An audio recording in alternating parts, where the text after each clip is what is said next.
Welcome back to another technical video. Today I'll be going through your questions, answering them and hopefully finding that solution that you're looking for. Guys, remember to stay just a little bit crazy just like me and hopefully get to that resolution you need. Now, let's get started.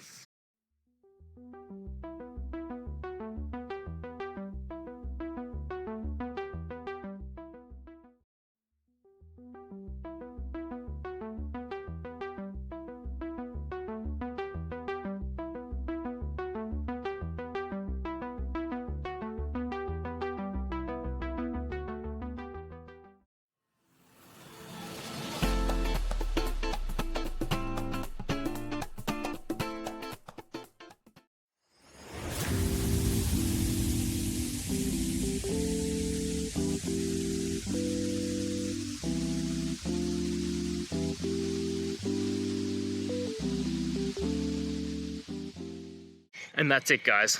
I hope that video helped find the resolution you're looking for. If it did, please, I'd appreciate it if you could hit subscribe. Until the next time you need more technical help, I hope you have a good one. Cheers.